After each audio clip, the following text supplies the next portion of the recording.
تو بات ہم کر رہے تھے دعا کی. کس چیز کی دعا تھی سمینا؟ دوسرے کو نئے کپڑے پہننے دیکھو تو ان کو کسی کے اچھے کپڑے دیکھیں، نوٹ نیسیسریلی کہ نئے ہو. اچھے کپڑوں میں آپ نے دیکھا آپ کے اپنے بچے جب تیار شیار ہو کر اترتے ہیں، پیارے پیارے چھوٹے چھوٹے بچے، بڑے تو جب ہوتے ہیں وہ تو پھر اتنے اچھے نہیں لگتے. آئی ایم سوری، لیکن جب آپ لوگ بڑے ہو جاتے ہیں تو وہ اٹریکشن جو بیبیز میں ہوتی ہے نا، جیسے ہمدان جب تیار ہو کر آتا ہے تو جو خوشی آپ کی ماما کو ہمدان کو دیکھ کر ہوتی ہے وہ آپ کو دیکھ کر نہیں ہوگی، کیونکہ میں بھی دادی ہوں تو مجھے اس بات کا پتا ہے. میرا بیٹا تیار ہو کر آ کے کہے گا اچھا لگ رہا ہوں، ہاں ہاں ٹھیک لگ رہے. تو میری بیٹی آتی ہے، یعنی کہ میری پوتی آتی ہے، دادو میرے بال دیکھو، دادو میرے کپڑے دیکھو، دادو میرے جوتے دیکھو. تو وہ ماشاء اللہ وہ مجھے اچھی بھی بہت لگتی ہیں. تو وہ ایسے لگتا ہے کہ پریاں ہی آ گئی ہیں. تو اس وقت دل سے دعا نکلتی ہے نا، تو اس وقت یہ دعا دیا کہ دیکھیے کتنی جامع دعا ہے نا. البس جدیدہ و عش حمیدہ و مت شہیدہ. جسے قابل تعریف زندگی مل گئی اور جسے شہادت کی موت مل گئی. آپ دیکھیے عمر فاروق رضی اللہ تعالیٰ عنہ کی اپنی بھی دعا کو مانگا کرتے تھے، اللہم ارزقنی حیاتن سعادتن و موتن شہادتن فی بلد رسولک الامین. اور اللہ نے ان کی دونوں دعائیں قبول کی، حیات سعادت یعنی سعادت والی زندگی بھی عطا کی اور شہادت کی موت بھی عطا کی، اور نبی صلی اللہ علیہ وسلم کا شہر ہی نہیں ان کے ساتھ قبر بھی نصیب ہوئی. یہ اعزاز بھی دنیا میں 3 ہی لوگوں کے لیے ہے، گنوائے. اور تیسرا اپنی بات پہ میں نے آپ سے بولنے کو کہا، اپنی باری کا انتظار کیا کریں. جی جی بالکل، وہاں جو ایک قبر کی جگہ خالی وہ ان کے لیے ریزرو ہے. ہاں. تو یہ بھی اللہ پاک کے جو ہوتے ہیں نا فیصلے ہوتے ہیں. اللہ پاک فرماتے ہیں سورہ انعام میں، ہم نے ہر ریپٹائل کے لیے بھی لکھ رکھا ہے وہ کہاں پیدا ہوگا، کہاں رزق کھائے گا، کہاں دوبارہ زمین میں دفن ہوگا. تو ریپٹائل کے لیے لکھا گیا ہے، تو میں آپ تو پھر انسان ہے، لکھا جا چکا ہے، اتنی فکر نہ کیا کریں. ہائے زندگی کہاں گزرے گی، ہائے کیا ہوگا، یہ ہائے کو چھوڑ دیں، اللہ کے رضا پر راضی ہو جائیں. آپ دیکھیے نبی کریم صلی اللہ علیہ وآلہ وسلم کی پیاری بیوی، مومنوں کی ماں، اور آپ کی سب سے محبوب ہستیوں میں سے ایک ہستی عمر بن العاص رضی اللہ تعالیٰ عنہ نے پوچھا اللہ کے نبی صلی اللہ علیہ وسلم آپ کو انسانوں میں سب سے محبوب کون ہے؟ آپ نے کہا عائشہ. انہوں نے کہا میں مردوں میں پوچھ رہا ہوں. آپ نے کہا عائشہ کب؟ آپ تو عائشہ سب سے زیادہ پیاری تھی نا آپ کو. ان کو آپ کے ساتھ دفن ہونا نہیں نصیب ہوا کیونکہ لکھا نہیں تھا نا ان کے لیے. جنت میں وہ آپ کی بیوی ہے، دنیا میں بھی وہ آپ کی بیوی. کسی اور بیوی کے لیے ہم نہیں جانتے کوئی جنت میں آپ کی بیوی ہوں گی کہ نہیں. صرف اما عائشہ کے لیے یہ بات اللہ نے کہی. جبرائیل نے لا کر تصویر دکھائی اور کہا یہ دنیا اور جنت دونوں میں آپ کی بیوی. اور کسی بیوی کے لیے، کسی ام المومنین کے لیے اسٹیٹمنٹ نہیں ہے، صرف اما کے لیے. تو اس کے باوجود دفن ہونا آپ کے ساتھ نہیں تھا. جب عمر فاروق رضی اللہ تعالیٰ عنہ زخمی ہوئے ہیں اور ان کو لگا کہ اب میں سروائیو نہیں کروں گا، تو اپنے بیٹے عبداللہ بن عمر سے کہا جا کر کہنا عمر کہتے، امیر المومنین نے، عمر کہتے ہیں کہ اگر آپ اجازت دیں تو نبی صلی اللہ علیہ وسلم کے ساتھ مجھے دفن کر دیا جائے، اگر وہ اجازت نہ دیں تو مجھے جنت البقیع میں دفن کر دیں. تو آئے اور کہا، تو عائشہ نے کہا میں نے تو سوچا تھا میں دفن ہوں گی، مگر میں عمر کو خود پر فوقیت دیتی ہوں، تو آپ ان کو دفن کر دیں. پھر عمر فاروق رضی اللہ تعالیٰ عنہ نے کہا کہ جب میں مر جاؤں تو دوبارہ پوچھنا، ہو سکتا ہے میں امیر المومنین ہوں تو میں نے پریشر فیل کیا ہو، تو جب میں مر جاؤں تو دوبارہ پوچھنا، اگر دوبارہ بھی اماں اجازت دیں ہول ہارٹیڈلی تب مجھے دفن کر، ورنہ جنت البقیع میں دفن کر. پھر ان کی وفات کے بعد دوبارہ پوچھا گیا، اماں نے دوبارہ الاؤ کیا، پھر لا کر عمر فاروق رضی اللہ تعالیٰ عنہ کو دفن کیا. تو تدفین کے وقت مٹی وغیرہ جب ڈال رہے تھے تو ابن عباس رضی اللہ تعالیٰ عنہ کہتے ہیں کہ ایک صاحب میرے پیچھے کھڑے تھے اور انہوں نے کہا کہ آج آپ کے مر جانے سے میرے لیے وہ لوگ ختم ہو گئے جن کے جیسا ہونے کی میں آرزو کیا کرتا تھا، ان کے قابل رشک لوگ میرے لیے ختم ہو گئے. اور مجھے یقین تھا کہ نبی صلی اللہ علیہ وسلم کے ساتھ اب آپ ہی دفن ہوں گے، کیونکہ میں نے ہمیشہ نبی صلی اللہ علیہ وسلم سے سنا کہ میں ابو بکر عمر داخل ہوئے، میں ابو بکر اور عمر آئے، میں ابو بکر اور عمر نکلے، میں ابو بکر اور عمر بیٹھے. کہتے میں نے پلٹ کر دیکھا تو ابو تراب تھے. تو یہ جو آپ کہانیاں سنتے ہیں نا، ابو تراب یعنی ہمارے پیارے علی رضی اللہ تعالیٰ عنہ اور خلفاء جو اولین دو ہیں ان کی دشمنیوں کی، یہ جھوٹے قصے ہیں. اختلاف تھے، اختلاف کہاں نہیں ہوتے، سگے بھائیوں میں ہوتے، لیکن اولین خلفاء کے ساتھ تو اختلاف بھی کوئی خاص نہیں، خاص اختلاف نہیں تھا، چھوٹی موٹی باتیں تھی. فدق کا معاملہ تھا، فدق کے باغ کا جو مسئلہ تھا وہ تھا، لیکن علی نے قبول کیا. ابو بکر رضی اللہ تعالیٰ عنہ سے بھی مانگا، اما حضرت فاطمہ نے مانگا تو انہوں نے انکار کر دیا ریزن دے کر. پھر عباس اور علی دونوں یہ کیس لے کر حضرت عمر کے پاس ہے جب عمر خلیفہ بنے، تو انہوں نے بھی ان کو یہی حدیث سنائی کہ انبیاء جو وراثت چھوڑتے ہیں وہ امت کا صدقہ ہوتی ہے، وہ تقسیم نہیں ہوتی. یہی حدیث سنا کر ان کا کیس خارج کر دیا. پھر عثمان کے پاس یہ اپنا کیس لے کر نہیں آئے، یعنی انہوں نے اس فیصلے کو ایکسپٹ کر دیا. اور سب سے اہم بات ہے جب 5 سال وہ خود رہے ہیں خلیفہ تو انہوں نے لیا خود بھی نہیں لیا. تو یہ ساری کہانیاں ہیں. ہاں ہو سکتا ہے کہ ان کو یعنی اختلاف رہا ہو، اختلاف کا حق حاصل ہے، لیکن یہ اختلاف فقہی اعتبار سے ہو سکتا ہے کہ حضرت علی کو ہو، لیکن یہ بددیانتی یا غبن کا الزام نہیں، انہوں نے کبھی نہیں لگایا، نہ ابو بکر پر نہ عمر پر. لہٰذا انہوں نے اسٹیج پر کہا جب حضرت فاطمہ رضی اللہ تعالیٰ عنہ کی وفات ہو گئی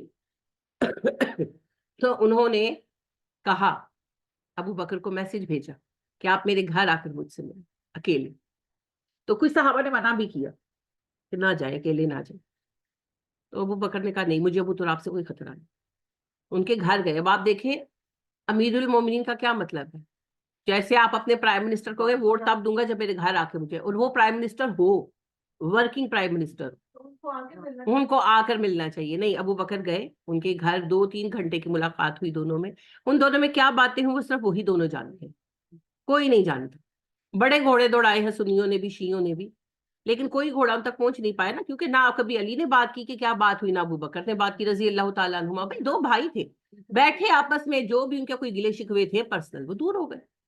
میرا ذاتی خیال ہے، میں کوئی گھوڑا نہیں دوڑا رہی، میرا ذاتی خیال ہے کہ حضرت فاطمہ کے جو شکوہ تھا فتق وغیرہ کے باغ کا وہی ڈسکس ہوا ہوگا، اور کیا تھا بیچ میں دونوں.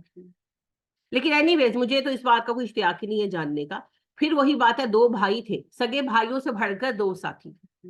نبی صلی اللہ علیہ وسلم کے وہ 2 ساتھی تھے جو پہلے دن سے ساتھ تھے. سینئرز میں ابو بکر اور بچوں میں علی. پہلے دن سے یہ ایک کاز کے لیے اکٹھے تھے، اور جنتوں میں بھی انہوں نے اکٹھے ہونا ہے، اور آخر تک اکٹھے رہے. تو دنیا میں بھی آخر تک اکٹھے رہے. تو انہوں نے آپس میں بیٹھ کر جو بھی گلا شکوا تھا دور کر لیا. اگلے دن علی آئے ہیں اور نماز کے بعد نماز پڑھائی گئی، تو نماز کے بعد فجر کی علی سٹیج پر آئے، ممبر پر آئے ہیں، اور انہوں نے کہا کہ لوگوں یہ نہ سمجھے کہ میں نے اگر ابو بکر کی کچھ دن، کیونکہ 6 مہینے میں نے بیعت نہیں کی تو مجھے ابو بکر کی فضیلت سے کوئی انکار، مجھے ان کے فضائل کا کوئی انکار نہیں ہے، نہ ہی مجھے ان کی صلاحیت پر شک ہے. میں بس اپنے معاملات میں پھنسا ہوا تھا، اور ہماری کچھ ذاتی باتیں تھی جو ہم نے حل کر لی، تو میں ابو بکر کے ہاتھ پر بیعت کرتا ہوں، اور سب کے سامنے بیعت کی. تو ان لوگوں کو آپس میں کوئی مسئلہ نہیں تھا. اچھا ان کو یہ بھی مسئلہ نہیں تھا کہ افضل کون ہے. یہ جو بحث چلتی نا علی افضل تھے کہ ابو بکر افضل تھے، یہ فتنے بھی جو ہے نا خناس ہے، یہ ان کے دماغوں میں سمائے ہوئے. علی رضی اللہ تعالیٰ عنہ کو کبھی یہ پریشانی نہیں رہی کہ کون افضل ہے، اور نہ ابو بکر کو رہی. یہ مختلف گروہ ہیں جی، یعنی کہ سینئرز میں ابو بکر کی فضیلت کوئی نہیں پا سکتا، ینگرز میں بچوں میں، نبی صلی اللہ علیہ وسلم کے اعلان نبوت کے وقت بچے تھے نا، تو علی کی فضیلت کوئی نہیں پا سکتا. نوجوانوں میں زید بن حارثہ انبیٹیبل ہے کیونکہ سب سے پہلے ایمان لائے. سینئر عورتوں میں اما ختیجہ، کنیزوں میں ام ایمن رضی اللہ تعالیٰ عنہ، اور ینگ بچیوں میں آپ کی اپنی پیاری بیٹیاں کیونکہ سب سے پہلے ایمان لائے. اور غلاموں میں یعنی کہ جو آؤٹر غلام تھے، بلال اور عمار دونوں، ان پر کوئی سبقت لے جا نہیں سکتا کیونکہ سب سے پہلے ایمان لائے نا. السابقون الاولون السابقون الاولون، یہ مختلف گروہوں میں افضل ترین لوگ. باقی اب رہ گیا یہ کہ نیکیاں کس کی 19-20 کے فرق کے ساتھ زیادہ کم ہے، وہ فیصلہ اللہ نے کرنا ہے، ہم کون ہیں بیچ میں؟ وہ تو اللہ فیصلہ کرے گا. لہٰذا یہ خناس کون افضل کون کمتر یہ ہمارے ہیں، ان کے نہیں تھے. انہوں نے اپنی فضیلتیں کبھی بیان نہیں کی. ابو بکر بیٹھتے تھے تو علی کی بات کرتے تھے، علی بیٹھتے تھے تو ابو بکر کی بات کرتے تھے. ہاں اہل بیت ہونے کا شرف حاصل ہے. غار کی نیکی ابو بکر کا ترہ امتیاز ہے، لیکن اہل بیت ہونے کا شرف علی کو حاصل ہے. جب وہ مباہلہ کا موقع آیا تھا تو کس کو لے کر نکلے تھے نبی صلی اللہ علیہ وسلم؟ حضرت فاطمہ، حضرت علی اور حسن و حسین رضی اللہ تعالیٰ عنہ. تو اہل بیت تو پھر یہی ہے. اور آپ نے کہا بھی حضرت علی رضی اللہ تعالیٰ عنہ سے تمہاری اور میری نسبت موسیٰ اور ہارون جیسی ہے. فرق اتنا ہے ہارون نبی تھے، آپ نبی نہیں ہے. علی. تو یہ جو باتیں ہیں بالکل بیکار ہیں. اور وہ عمر جو اماں عائشہ سے اجازت لیتے ہیں، ہے نا، حالانکہ اجازت کی ضرورت نہیں تھی، امیر المومنین فیصلہ کر سکتے ہیں نا، لیکن اماں عائشہ سے اجازت لی اور پھر مزید کہا میرے مرنے کے بعد دوبارہ پوچھنا. ایسا نہ ہو کہ میں امیر المومنین ہوں، خلیفہ ہوں، تو انہوں نے پریشر لیا. وہ عمر جا کے معاذ اللہ حضرت فاطمہ کو ماریں گے اور ان کے گھر کو آگ لگائیں گے اور یہ سب کچھ کریں گے. یہ سب کہانیاں. ہاں یہ درست ہے کہ کہانیاں ہی صحیح، جھوٹی روایتیں ہیں، ہم اگر کچھ کتابوں میں بیان ہوئی ہیں تو جو ان کے بیان کرنے والوں کو سچا سمجھتے ہیں وہ پھر ان کو برا بھلا کہتے ہیں. جیسے ہمارے شیعہ حضرات. تو میں نے آپ کو پہلے بھی اس کی مثال دی تھی کہ اس کی مثال کو یوں سمجھے کہ مولانا فضل الرحمان جو ہے یہ نسلی عالم ہے. ان کے دادا پردادا لکڑ دادا یہ 6-7 نسلوں سے یہ عالم ہی چلے آ رہے ہیں ظالم. اب مسئلہ یہ ہے کہ پیچھے تو صحیح ہوں گے لوگ، مجھے نہیں پتا، لیکن ان کے جو دادا تھے انہوں نے یہ سیاسی جماعت کی بنیاد رکھی. ان کے ابا بھی سیاست دان ہوئے اور خیر سے یہ بھی سیاست دان ہے، ان کے بیٹے بھی سیاست دان ہیں. اب فضل الرحمان صاحب نے دین کو کتنا بیچا ہے یہ سب کو پتا ہے. اس کے باوجود جو ان کا علاقہ ہے، چونکہ وہاں یہ 6-7ویں پشت عالم ہے، تو وہاں کے لوگ تو ان کو بڑا عالم مانتے ہیں اور ان کا بڑا بھروسہ کرتے ہیں. اور ان کی بات کو جو ہے، یعنی میں دیکھ رہی تھی سیریسلی، ایک اینکر پوچھ رہا تھا کہ آپ کس کو ووٹ دیں گے، تو صاحب کہنے لگے فضل الرحمان صاحب. تو اس نے کہا کہ فضل الرحمان نے تو کرپشن کی ہے. کہنے لگا پہلی بات تو میں نہیں مانتا فضل الرحمان صاحب نے کرپشن کی ہے، اور اگر کرپشن کی ہے تو ان کی کرپشن بھی باعث برکت. یقین کریں ہی وہ سینگ دیٹ. مجھے سمجھ نہیں آ رہی تھی. وہ غالب کہتے ہیں حیران ہوں دل کو روؤں کہ پیٹوں جگر کو میں، مقدور ہو تو ساتھ رکھوں نوحہ گر کو میں. کہ اتنا ماتم کرنا پڑتا ہے کہ میرے پاس پیسے ہوں تو میں ایک پٹنے والا ساتھ رکھ لوں جو میرے بھی ہاتھ پہ پٹتا رہے قوم کے لیے. آپ مجھے بتائیں کل کو یہ ان کی جو بھی جنریشنز ہوں گی وہ مانیں گے کہ مولانا فضل الرحمان نے جو کہا وہ غلط ہے؟ جو بھی کہا، کسی کے بارے میں بھی کوئی کوٹ آ جائے گا نا مولانا فضل الرحمان کا، کسی کے بارے میں آ جائے گا، تو وہ لوگ کہیں گے کہ یہ تو فضل الرحمان صاحب ہے، کہ بالکل صحیح ہے. یعنی کہ فرض کریں کہ اگر آج جو ہمارے سیاستدان ہیں ان میں سے کسی کے بارے میں، نواز شریف، عمران خان، کسی کے بارے میں فضل الرحمان صاحب کی کوئی بات کوٹ آ جائے گی تو لوگ کہیں گے نا صحیح ہے، تو بحث چھڑ جائے گی نا. ایک گروہ کہے گا وہ تو فراڈ تھے، انہوں نے تو دنیا کی خاطر دین بیچا تھا. دوسرا کہے گا کیا وہ بالکل سچے تھے. اختلاف ہوگا. اسی طرح سے ایسے لوگ جنہوں نے روایتیں بیان کی اور وہ روایتوں پر کھرے نہیں اترتے، محدث شروع سے کہتے آ رہے ہیں جھوٹے، لیکن ایک گروہ غیر عربوں کا وہ رہا جو ان کو سکا یعنی کہ صحیح مانتا تھا. مستند، سکا کا مطلب ہوتا ہے مستند، اتھینٹک مانتا تھا. تو وہ پھر بلیو کرتے ہیں، اس لیے وہ نفرت کرتے ہیں خلفاء سے. تو وہ نبی صلی اللہ علیہ وسلم کی بچوں کی محبت میں ان کو برا کہتے ہیں. تو اس سے بہرحال کفر لازم نہیں آتا. جو آپ لڑتے رہتے نا شیعہ کافر، دیواروں پہ لکھا ہوتا ہے شیعہ کافر، نہیں، اس سے ایک بندہ جو ایمان لایا وہ تب تک کافر نہیں ہوگا جب تک وہ ایمانیات میں سے کسی چیز کا انکار نہ کرے.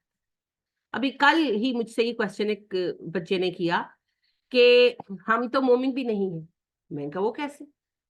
تو کہنے لگا کہ ہم نافرمانیاں کرتے. میں کہا بیٹے یہ 6 چیزیں جب تک آپ نہیں نا انکار کرتے تب تک آپ مومن ہیں.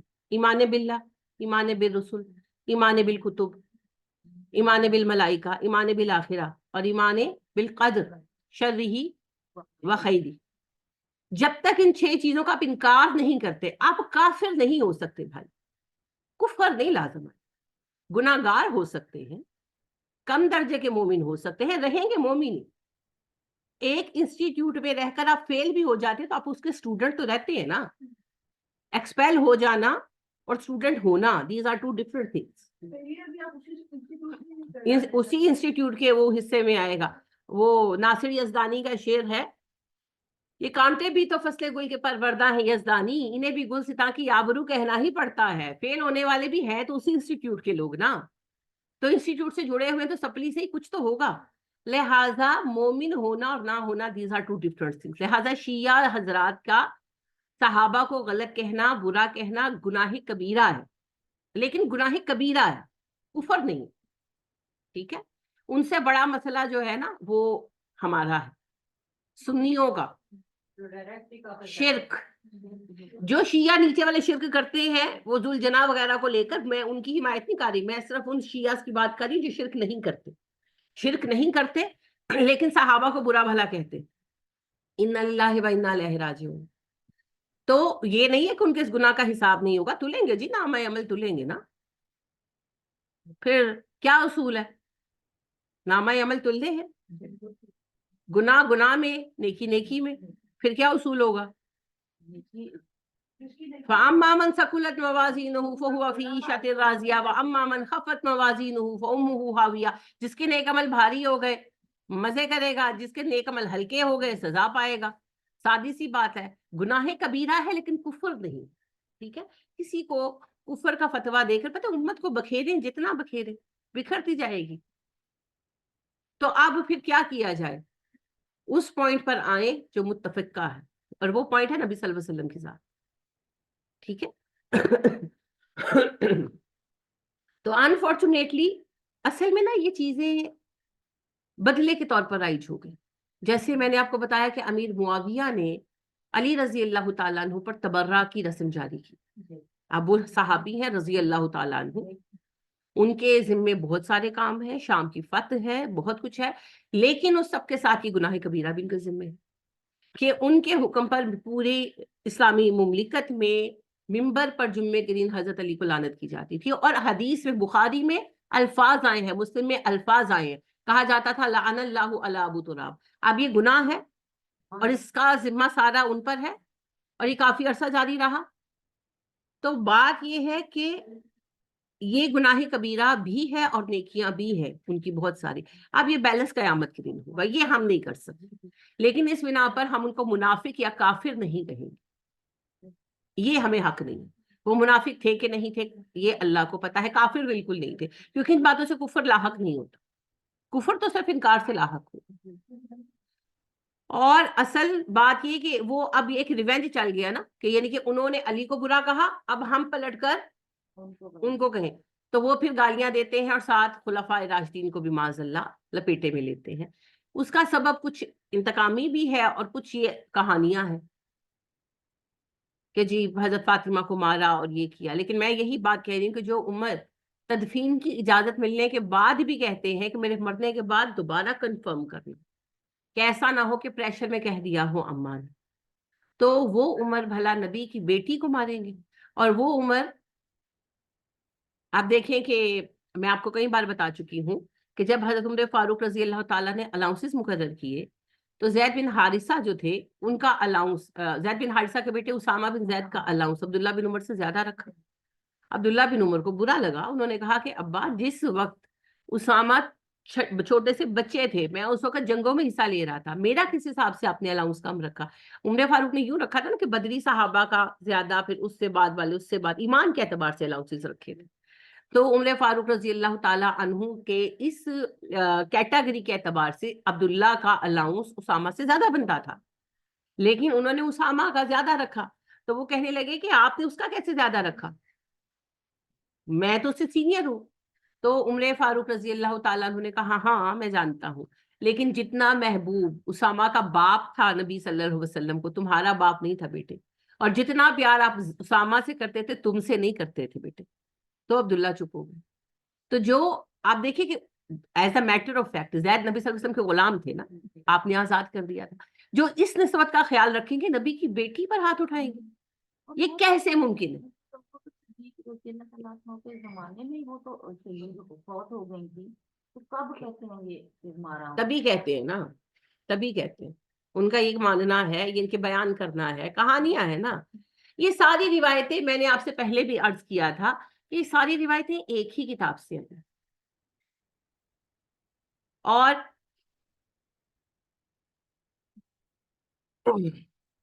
یہ جو علی رضی اللہ تعالیٰ عنہ کے ساتھیوں میں سے ایک ساتھی تھے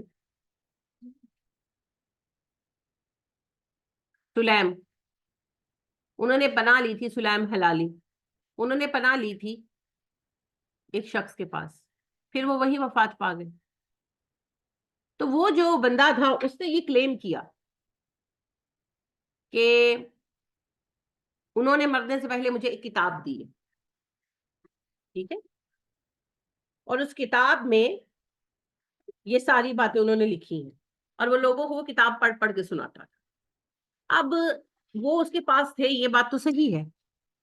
اب وہ انہوں نے کتاب دی نہیں دی، ہے نا، اور کتاب میں کیا لکھا تھا اور کیا نہیں، اس کو کون جانتا ہے؟ کوئی بھی نہیں. اور یہ جو راوی ہے یہ تو ہے ہی جھوٹا، یہ تو کذاب ہے، اس کی تو کوئی روایت لیتے ہی نہیں ہے، کوئی روایت نہیں لیتے. تو کذاب کی یہ گواہی تنہائی میں کہ مرتے وقت مرنے والا مجھے یہ کتاب، جب تک وہ زندہ تھے تب تک نہیں انہوں نے کچھ بیان کیا، جب وہ مرے تو وہ تمہیں کتاب دے گئے، اور بیان کرنے والا ہے ہی کذاب، تو اس بات کا کیا اعتبار ہے؟ اس بات کا کوئی اعتبار نہیں ہے. یہ ساری باتیں، ساری باتوں کا اوریجن وہی ہے. اور وہ تو میں کہتے ہیں کہ حضرت فاطمہ رضی اللہ تعالی عنہا قتل کی گئی، یعنی کہ علی معاذ اللہ عمر نے ان کو ٹانگ ماری جو ان کو لگی، اور ان کا وہ حاملہ تھی، ان کی پریگننسی بھی جو ہے وہ ضائع ہو گئی، اور پھر وہ ایسی بیمار ہوئی کہ اس سے فوت ہو گئی. تو وہ ایک طرح وہ کہتے ہیں کہ عمر نے قتل کر دیا معاذ اللہ. لیکن یہ سب سٹوریز ہیں جن کی کوئی حقیقت نہیں. مگر اس کے باوجود مسئلہ یہ ہے کہ اس نے امت کو بانٹ تو دیا ہے. تو اب یہ ہے کہ یہ کفر و شرک کی بات کو چھوڑ دیں، اور اس پر ایک ہی پوائنٹ آف ایگریمنٹ ہے، اس ڈس ایگریمنٹ کے اوپر، کہ جس نے جو کیا ہے وہ اس کا اجر پالے، ہے نا، اچھا یا برا، اجر بدلے کو کہتے ہیں نا، تو اس کا بدلہ پا لے گا قیامت کے دن، ہے نا. تو پھر اس بات کو چھوڑ دیں، قیامت کے دن جو فیصلہ اللہ کرے گا دیکھ لیں گے. جس کے ذمہ جو جرم ہے وہ قیامت کے دن تو چھپ نہیں نہ سکتا، لہذا ہر کوئی اپنے اپنے کیے کا بدلہ پا لے. تو بجائے اس بات پر بحث کرنے کے کہ کس نے ماضی میں کیا کیا، ہمیں یہ دیکھنا ہے کہ میں مستقبل میں کیا کروں، ہے نا. کیونکہ اگر ہم مستقبل کا نہیں سوچیں گے تو پھر ہمارا کیا بنے گا؟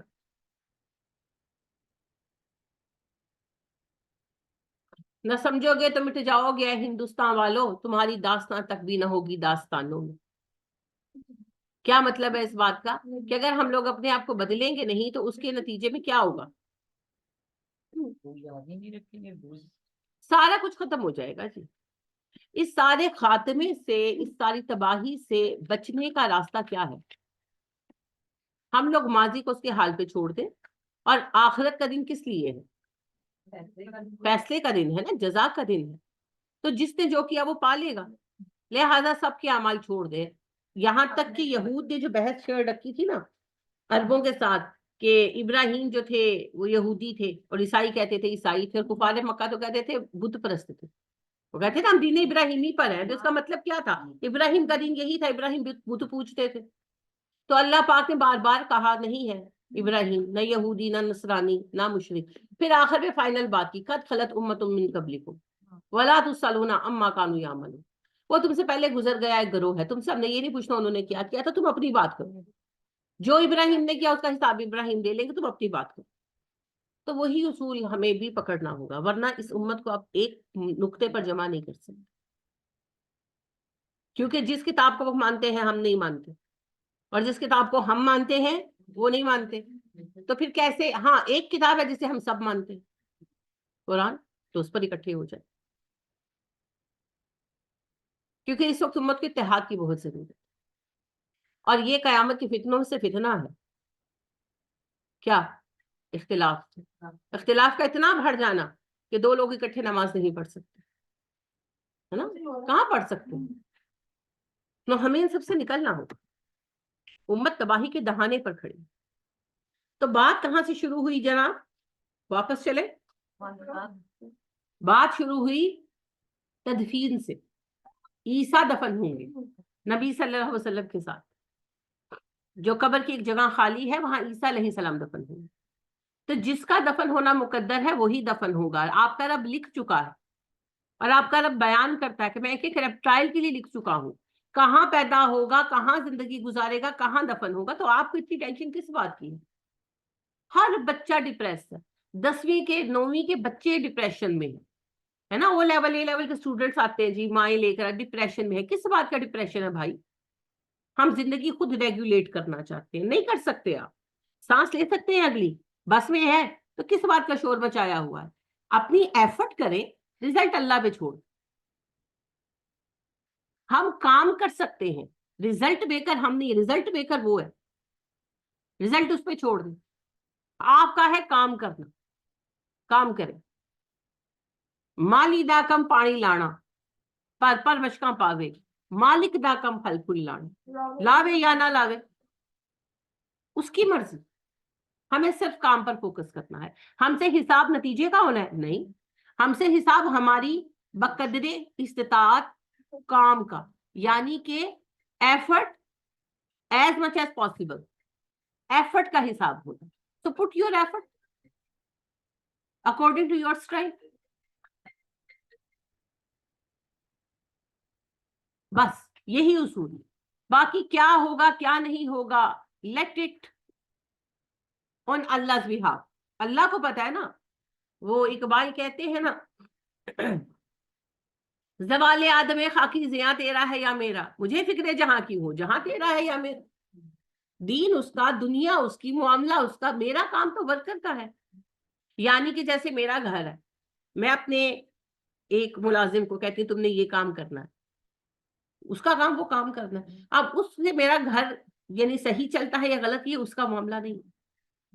بالکل اسی طرح میری حیثیت ایک بہت بڑی مشین کے ایک چھوٹے سے پرزے کی, عظیم الشان کائنات کا ایک چھوٹا سا حصہ ہے.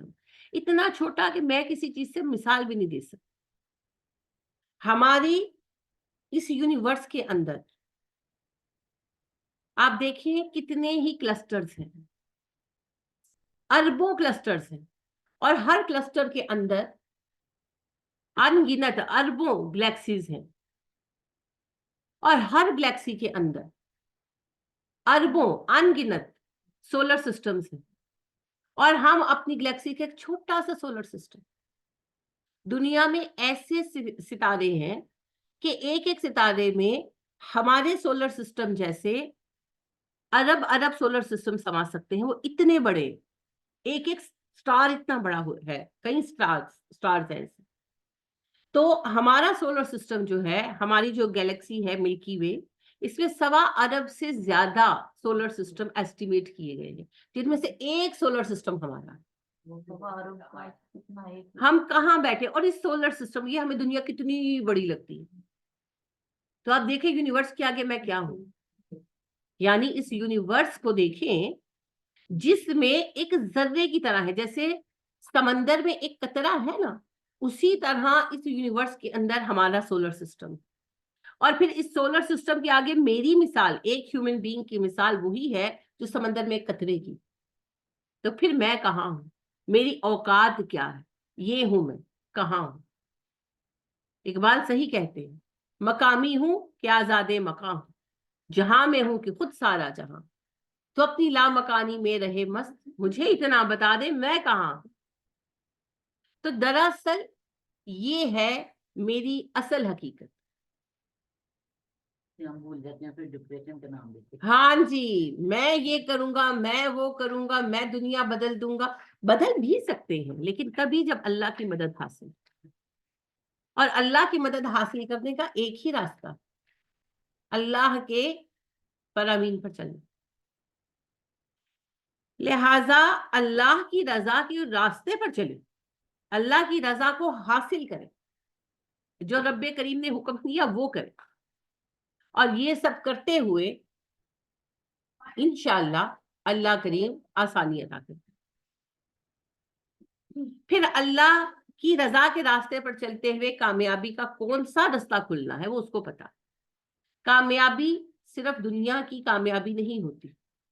ایک طرف آپ دیکھتے ہیں سلیمان علیہ السلام اللہ کے نبی ہیں, کامیاب انسان ہے, اللہ نے دنیا میں بھی کامیابی دی, ایسی حکومت دی کہ کسی کو ملی نہیں.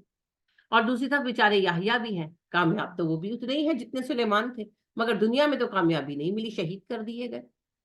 لہٰذا ایک طرف آپ دیکھتے ہیں کہ ابو بکر صدیق رضی اللہ تعالیٰ عنہ ہے, عمر فاروق رضی اللہ تعالیٰ عنہ, کامیاب لوگ ہیں, دنیا میں بھی اللہ نے خلافت دے دی. اور دوسری طرف ہمارے حسین رضی اللہ تعالیٰ عنہ کامیاب ہیں, نوجوانان جنت کے سردار ہیں, مگر اپنے بچوں سمیت کربلا میں شہید کر دیے گئے. تو کامیابی سے مراد پھر یہ ہے جب ہم اللہ کی طرف پلٹتے ہیں. نبی صلی اللہ علیہ وسلم نے فرمایا نا معاذ بن جبل رضی اللہ تعالیٰ عنہ سے, معاذ اللہ کا بندے برحق کیا؟ انہوں نے کہا جی آپ بہتر جانتے ہیں. آپ نے کہا بندہ اللہ کے ساتھ کسی کو شریک نہ بنے, اور جب بندہ ایسا کرے اللہ کو رب واحد مانے, تو بندے کا اللہ پر حق یہ ہے کہ اللہ بندے کو جہنم سے بچا. تو اصل کامیابی کیا ہے؟ جنت, جہنم سے بچ جانا. دونوں باتیں اللہ فرماتے ہیں. اللہ کہتے ہیں جو جہنم سے بچا لیا گیا دراصل وہی کامیاب, اور پھر اللہ فرماتے ہیں جو جنت میں داخل کر دیا گیا تو یہی فوز المبین ہے. تو جنت مل جانا کامیابی ہے. دنیا میں معاملات وائس ورثہ ہو سکتے, وہ اللہ کی مرضی ہے نا. لہٰذا لوط علیہ السلام کی طرح تنہا بھی نکلنا پڑ سکتا ہے, اور موسیٰ علیہ السلام کی طرح 40 لاکھ لوگوں کے ساتھ بھی نکل سکتے ہیں. You never know. اللہ کا کام ہے, اللہ کو پتا ہے کس وقت کیا کرنا. تو اللہ کے فیصلے, ریزلٹ میکر وہ ہے. ہمارا کام ہے صرف کام کرنا, صرف کام کرنا.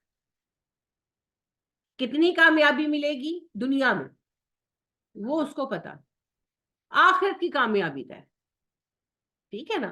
اور مقصد بھی کیا ہوتا ہے؟ آخرت کی کامیابی. دنیا کی کامیابی کے مقصد کے لیے جس نے کام کیا, آپ کے رب نے خود فرما دیا, آپ سورہ بقرہ میں پڑھیں گے انشاءاللہ بھی آگے, دوبارہ پڑھ رہے ہیں, پہلے بھی پڑھ چکے ہیں آپ. وَمِنَ النَّاسِ مَن يَقُولُ رَبَّنَا آتِنَا فِي الدُّنْيَا حَسَنَةً, کیا فرمایا ان کے لیے؟ دنیا چاہتے ہیں ان کو دنیا میں ملے گی, آخرت چاہتے ہیں. اولئک الذین لا خلاق لهم فی الآخرہ, یہ وہ لوگ ہیں جنہیں آخرت میں کوئی حصہ نہیں ملنے والا. پھر فرمایا وَمِنَ النَّاسِ مَن يَقُولُ رَبَّنَا آتِنَا فِي الدُّنْيَا حَسَنَةً وَفِي الْآخِرَةِ حَسَنَةً وَقِنَا عَذَابَ النَّارِ. وہ لوگ جنہوں نے کہا اللہ دنیا میں بھی اچھا دے, ہمیں آخرت میں بھی حسنہ دے, دنیا میں بھی حسنہ دے, اور جہنم سے بچا لے, یہی لوگ ہیں جن کے لیے ان کے اعمال کا حصہ آخرت میں بھی رکھا گیا ہے اور دنیا میں. تو لہذا آخرت چاہیے, اور آخرت ہی مقصد ہے. اس کے ساتھ جو دنیا نصیب میں ہے وہ مل جائے, اور جو نصیب میں نہیں ہے وہ نہیں ملے گا, چاہے کچھ بھی کر. آپ کو میں ایک فیکٹ بتاؤں, یہ بے وقوف لوگ جتنے امیر آج ہیں نا, یہ اتنے ہی امیر ہوتے ہیں. ہم نواز شریف صاحب, بے نظیر اور ان کی فیملی اتنے ہی امیر ہوتے ہیں. ان کے لیے اتنا مال لکھا گیا تھا. ان کو کیا لگتا ہے کہ یہ اللہ کو ناراض کر کے مال کما سکتے ہیں؟ نہیں نہیں, ان کے لیے مال لکھا گیا تھا, بس کمایا انہوں نے حرام طریقے سے. اگر یہ حلال پر بھی کھڑے ہوتے نا اور صحیح راہ پر بھی چلتے تو اللہ ان کو مالدار کر دیتا, کیونکہ ان کے لیے لکھا ہوا تھا. بالکل, ساری بات راستے کے انتخاب ہی کی ہے جی. ورنہ آپ دیکھیں کتنے ہی لوگ ہیں, آپ دیکھیں کتنی ہی لڑکیاں لڑکے فلم انڈسٹری کے لیے نکلتے ہیں, بن جاتے ہیں ہیرو, نہیں بنتے ہے نا, 4 5 6 ان میں سے بن جاتے ہیں, کیونکہ ان کے لیے لکھا ہی نہیں. اور اگر جو بنے ہیرو وغیرہ پیسہ کمایا, وہ یہ کام نہ بھی کرتے تب بھی ان کو شہرت, عزت اور پیسہ ملتا, کیونکہ ان کے لیے لکھا ہوا تھا کسی اور راستے سے ملتا جو جائز اور حلال ہوتا. تو بات صرف طریقے کے انتخاب کی. باقی رزق کی مقدار تو تب لکھ دی جاتی ہے جب بچہ بھی ماں کے پیٹ میں ہوتا ہے, اس کا چہرہ بھی بنا ہوا نہیں, تب لکھ دیا جاتا ہے اتنا رزق ملے گا. تو وہ رزق تو مل ہی جانا ہے بھائی, اور اس کا ٹائم بھی طے ہے. لہٰذا جب بھی دین اور دنیا میں سے چننا پڑے نا, دین کو چنے. دنیا تو بقدر تقدیر مل جائے. ہاں, دین میں ہم کتنا پائیں گے یہ ہماری ایفرٹ پر, جس کا جو دل چاہے وہ کرے. یہ آج کل کے فتنوں میں سے ہے جو نبی صلی اللہ علیہ وسلم نے فتنے بیان کیے نا، مضلات الہوا، خواہشات جو گمراہ کر دے، اور ساتھ وضاحت کی پیٹوں اور شرمگاہوں کو گمراہ کریں گے، یعنی کہ مال کمانے میں اور سیکشل نیڈز کو پورا کرنے میں لوگ گمراہی کا شکار ہو جائیں گے۔ تو پیسے کی جو انی مچھلی ہے جو مچی ہوئی ہے اس ٹائم، نبی صلی اللہ علیہ وسلم نے تو بیان کیا تھا، صحابہ تو میں سوچتے ہوں گے بیٹھ کر کے کیسے ہوگا، ہم تو اس میں سے گزر رہے ہیں، ہم تو ان حالات کو جی رہے ہیں، ہم سے بہتر اس بات کی وضاحت صحابہ بھی نہیں سمجھ سکتے، ہم تو اس کو جی رہے ہیں۔ ساری دنیا میں دوڑ کس بات کی ہے؟ پیسے کی۔ ایون جو حلال بھی کما رہے ہیں نا، حرام نہیں بھی کما رہے، دوڑ ان کی بھی پیسے کے لیے۔ میرے آپ کے بیٹے پیسے کے پیچھے ہی بھاگ رہے ہیں نا، گھر بن جائے، گاڑی لے لے، موبائل خرید لے، لیپ ٹاپ لے لے، یہی کچھ ہے، پیسہ ہی ہے۔ اور کیا مقصد ہے زندگی میں؟ بڑھاپا سکیور کر لیں۔ کتنے بچے ہیں ہمارے جن میں سے کوئی یہ کہتا ہے کہ میں اٹھ کر دین کا کام کروں، ہے نا؟ اور اگر کوئی کہتا ہی ہے تو وہ پھر کہتے ہیں اچھا پہلے میں سارے فرضوں سے فارغ ہو لوں پھر دین کا کام کروں گا۔ میں کہتی ہوں ہاں، میں اپنے بڑے سے کہتی ہوں، میں کہ ہاں جو تو نہ منہ میں دانت نہ پیٹ میں آنکھ، تب آپ دین کا کام کریں گے؟ جب آپ کو خود کھانا کھانے کے لیے کسی کی مدد چاہیے ہوگی، جب باتھ روم جانے کے لیے آپ کو سہارا چاہیے ہوگا، تب آپ دین کا کام کریں گے؟ دین کو بابوں کی ضرورت نہیں ہے، دین کو جوانوں کی ضرورت ہے۔ ہاں جی، جیسے ساری زندگی امریکہ میں گزار کر مرنے کے لیے پاکستان میں آ جاتے ہیں نا، ساری جوانی، ساری طاقت دنیا کو دے کر مر کر جب مرنے سے پہلے جب بڈھے ہو جائیں گے پھر بیڈ پر بیٹھ کے ان کو دین یاد آئے گا، اس وقت دین کو ان کی ضرورت نہیں ہے۔ ہاں ان کو ہے، آخر عمر میں بھی کوئی دین کی طرف پلٹ آئے تو بڑی بات ہے، لیکن اس وقت پھر دین کے لیے کیا کریں گے سوائے دعا کرنے کے؟ دین کو کام کے لیے ضرورت ہے نئے خون کی۔ بڑے خوش قسمت ہیں بناتے ہوئے بھی عبادت گزار رہے اور سارا کچھ کر رہے۔ نہیں جی، وہ تو بہت اچھی بات ہے، ایز اے پرسن وہ بہت اچھی بات ہے۔ نبی اکرم صلی اللہ علیہ وسلم نے کہا نا، جس پر اللہ رحم کرنے کا ارادہ کرتے ہیں آخر عمر میں سے نیک اعمال کی توفیق دیتے ہیں۔ ایز اے پرسن بہت اچھی بات ہے، لیکن ایز اے نیشن بابے قومیں نہیں چلا سکتے، قوموں کو چلانے کے لیے جوانوں کی ضرورت ہوتی۔ خرد کو غلامی سے آزاد کر، جوانوں کو پیروں کا استاد کر۔ جب تک جوانوں میں وہ طاقت نہیں آتی نا جو ابراہیم علیہ السلام میں تھی، کہ اپنے باپ کو بھی غلط پائے تو اٹھ کر کہیں کہ ابا آپ کو وہ علم نہیں ملا جو مجھے ملا ہے، آپ غلط اور میں صحیح ہوں، تب تک قومیں تبدیل نہیں ہو سکتی۔ اور آپ دیکھیے نبی کریم صلی اللہ علیہ وسلم پر ایمان لانے والے 8-10 لوگوں کو نکال کر سارے ینگسٹرز ہی تھے، بابے تو ایمان نہیں لائے، سارے بدر میں مارے گئے کم بخت۔ کون سا بابا ایمان لایا؟ کوئی بابا ایمان نہیں لایا، سارے مارے گئے، نوجوان ایمان لائے۔ اور دیکھیں جو کٹر بابے مارے گئے ان کے بیٹے کیسے کیسے مومن تھے۔ ابو جہل کے بیٹے اکرمہ، ابو لہب کا بیٹے عتبہ، اور ولید بن مغیرہ کے بیٹے خالد بن ولید رضی اللہ تعالیٰ عنہ، اور عاص بن وائل جیسے کٹر کافر کے بیٹے عمر بن العاص رضی اللہ تعالیٰ عنہ، اور پھر آگے ان کے بیٹے عبداللہ بن عامر۔ کس کس کی بات کریں؟ اور آپ دیکھیں سب سے پہلے عبداللہ بن عمر اسلام لائے، بھاگ گئے تھے گھر سے۔ ان کا جو ان کے ایک غلام تھے، ان کے دادا کے ظاہر ہے غلام تھے، وہ مومن ہو گئے، تو بڑے مارتا تھا، اس ان کو بہت مارتا تھا۔ غلام تھے تو آپ کو پتا غلام کا تو کوئی حق ہوتا ہی نہیں ہے، اور اس زمانے میں تو بالکل ہی نہیں تھا۔ لیگل رائٹ تو اسلام نے بھی نہیں دیا، لیکن اسلام نے ویسے سوشل رائٹ بہت دے دی، وہ ایک لہدہ بحث ہے، لیکن بہرحال اس وقت تو غلام کی حیثیت جانور کی تھی، it was a trading thing. تو وہ غلام تھا، مسلمان ہو گئے تھے، تو بہت بہت تشدد کرتا تھا عاص بن وائل ان پر، خود کرتا، عمر بن العاص سے کرواتا، اور بوڑھا ہو گیا تھا مگر اتنا غصہ اس کو چڑھتا تھا نا کہ خود جا کر مارتا تھا۔ تو عمر دیکھتے، عبداللہ بن عمر دیکھتے تھے، ہی واز جسٹ اے کڈ، 10-12 سال کی، تو وہ ان کو ترس آتا تھا، تو وہ اس کو، کیونکہ وہ پتلے پلے تھے اس کے ہاتھ میں، یعنی کہ جیسے میری بچیاں ڈرائیور کو جانتی ہیں، اس سے پیار کرتی ہیں، وہ نہ آئے تو اپسیٹ ہوتی ہیں، تو وہ اس کے ہاتھ میں پلے تھے، اس نے گھوڑ سواری سکھا، یہ کر وہ کر، تو پیار کرتے تھے، تو اس کے لیے چوری چوری کھانا لے جانا، محبت کی وجہ سے، اس وقت یہ سمجھ تو نہیں تھی، تو اس کو کہنے لگے ایک دن کہ تم کیوں مار کھاتے، تو میرے دادا کی بات مان کیوں نہیں لیتے؟ تو وہ کہنے لگے کہ نہ میں آپ کے دادا کی بات نہیں مان سکتا۔ تو کہا کیوں؟ تو کہا اگر میں مانوں گا تو مجھے جہنم ملے گا۔ جہنم کیا ہے؟ تو اس نے کہا کہ اللہ کی طرف سے سزا ہے آگ کی. اللہ کون ہے؟ اب یہاں سے کنورسیشن سٹارٹ ہوئی نا. اب یہ ہوتا کہ وہ موقع ملتا تو چلے جاتے, ان سے پوچھتے رہتے. تو 12-13 سال کی عمر تھی جب وہ مسلمان ہوئے, اور ان کو پتا تھا کہ دادی نے بہنوں بھی نہیں چھڑنا. تو جب ہجرت ہوئی تو بھاگ گئے, مدینہ چلے گئے اور اصحاب صفہ میں شامل ہوئے. ابا ان کے بعد میں مسلمان ہوئے, حدیبیہ کے بعد جب خالد مسلمان ہوئے ہیں نا, تو خالد رضی اللہ تعالیٰ عنہ نے اسلام سے پہلے یعنی جب ڈیسائیڈ کر لیا, تو بڑے اچھے دوست تھے عمر کے, تو ان سے کہنے لگے کہ میں نے ڈیسائیڈ کر لیا, میں جا رہا ہوں مدینہ, چلنا ہے؟ تو کہا ہاں میں بھی چلتا ہوں. تو پھر یہ لوگ آ کر مسلمان ہوئے. لیکن عبداللہ اپنے باپ سے سابق الاسلام ہے.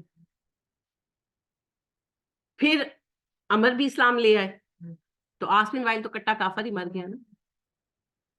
تو لہٰذا میں آپ سے سیریس کہہ رہی ہوں, بابے نہیں بدلتے. بہت خوش نصیب ہوتے ہیں وہ بزرگ جو بڑھاپے میں بدل جاتے ہیں. ابھی بھی آپ دیکھ لیں, میں جب بیاہ کر آئی تو بالکل وہی جو ہمارے یہاں ہوتا ہے رسم رواج, وہ سارا کچھ تھا. میں لگی رہی. اچھا ساری یوتھ اب چینج ہوئی ہے. ختم درود, وہ اصلی والا درود نہیں جو جس سے کہتے ہیں ختم درود, وہ والا ختم درود. اصلی درود پاک تو ہماری زندگی کا انمٹ حصہ ہے. اور یہ فاتحے اور کل چلم, شادی کی رسمیں, یہ سب ختم ہوا. بے پردگی ختم ہوئی. ماشاءاللہ میں ہنس رہی تھی, بھی شادی تھی, ہم سب اکٹھے ہوئے تھے. میں بعد میں اپنی بیٹی سے بات کر رہی تھی, میں نے کہا ساری بچیاں بڑی اچھی لگ رہی تھی, کیونکہ سب نے اکثریت نے تو ویل کیے ہوئے تھے, جنہوں نے ویل نہیں بھی کیے ہوئے تھے پراپر سکارف کر کے چادریں بڑی لی ہوئی تھی یا عبائے پہنے ہوئے تھے. اور مائیاں ساری کھلے گلے, ڈیپ نیک ہے. تو میں نے کہا ساری بچیاں بہت پیاری لگتی تھی, ساری مائیاں پاگل لگ دیا اپنی سے, بڈھے ویلے وال اسٹریٹ. یعنی کہ مائیاں جو ہے ایگزیکٹ مائیاں 50+, 60 کی, 62 کی, تو ان کے فیشن نظر آ رہے تھے. اور جو بچیاں تھی ٹوٹل کور کر کے تیار ہوئی تھی شادیوں کے لیے, لیکن اتنی پیاری تیار ہوئی تھی. اور اسپیشلی ماؤں نے جب اپنی بیٹیوں کو تیار کیا تھا, میری نواسیاں, پوتیاں اور اس ایج کی سب بچیاں, وہ ماشاءاللہ ایسے لگ رہا تھا ہو رہی پھر رہی ہیں, اسکارف لیے ہوئے, ہلکی ہلکی تیار ہوئی, چادریں لی ہوئی, کور کیا. اور سب نے وہ ڈریس کوڈ یہ رکھا تھا کہ کور ہونا چاہیے, تو انہوں نے وہ میکسیاں پہنائی ہوئی تھی, ایک دن اور ایک دن غرارے پہنائے تھے لمبی شرٹوں کے ساتھ. تو بچیاں فلی کورڈ, تو وہ ایسے تتلیوں کی طرح لگ رہی تھی. تو ماشاءاللہ بالکل شہزادیاں لگ رہی تھیں. اور جو ان کی دادیاں نانیاں تھی نا, استغفر اللہ ہی لگ رہی تھی.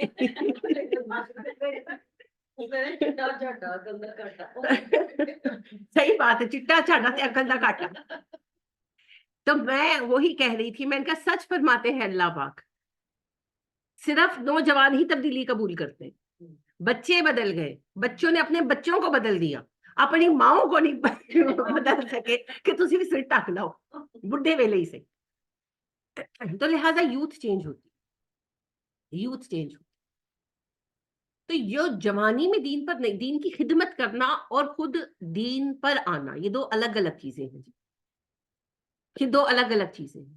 جو دل کی 3 مثالیں آپ پڑھتے ہیں نا, پڑھیں گے انشاءاللہ دوبارہ, پڑھ چکے ہیں کہ اللہ پاک فرماتے ہیں, وہ جو واقعہ ذبح بکر ہے اس میں پھر اللہ فرماتے ہیں نا, ثم قست قلوبکم من بعد ذلک فہی کالحجارۃ او اشد قسوۃ وان من الحجارۃ لما يتفجر منه الانہار وان منها لما يشقق يخرج منه الماء وان منها لما يهبط من خشیۃ اللہ. 3 دل ہے, 3 پتھر, 3 دل ہے. ایک وہ دل ہے جو پھٹتا ہے تو ایسی خیر پھوٹتی ہے کہ نہریں بہ نکلتی, دنیا کو بدل دیتا ہے. صحابہ کی بار جن کو آپ دیکھتے ہیں جنہوں نے دنیا بدل دی. پھر وہ لوگ ہیں جو دنیا میں بہت بڑی چینج نہیں بھی لا سکتے, جہاں بیٹھے وہاں پر تو چینج آ جاتی ہے.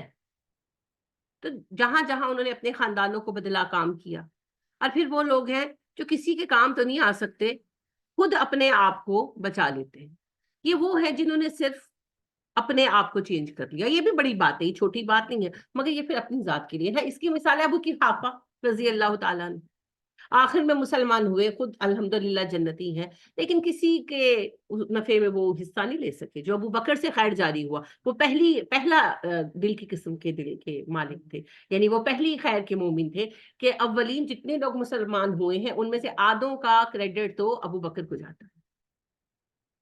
سعد کو بلانے والے وہ، عثمان کو بلانے والے وہ، بلال کو دعوت دینے والے بھی وہ، یعنی کہ بہت سارے لوگوں کو آپ دیکھیں گے جو سابقون الاولون ہیں، ان کو آدھوں کو تو نبی صلی اللہ علیہ وسلم نے انوائٹ کیا اور آدھوں کو ابو بکر بلا کر لائے نبی صلی اللہ علیہ وسلم کے. ایسی ہوتی ہے خیر. تو آخر عمر میں دین پر پلٹ آنا اپنے لیے بہت اچھی بات ہے، لیکن کیا اس عمر میں پلٹ کر آپ دین کی خدمت کر سکیں گے؟ It depends upon your health conditions.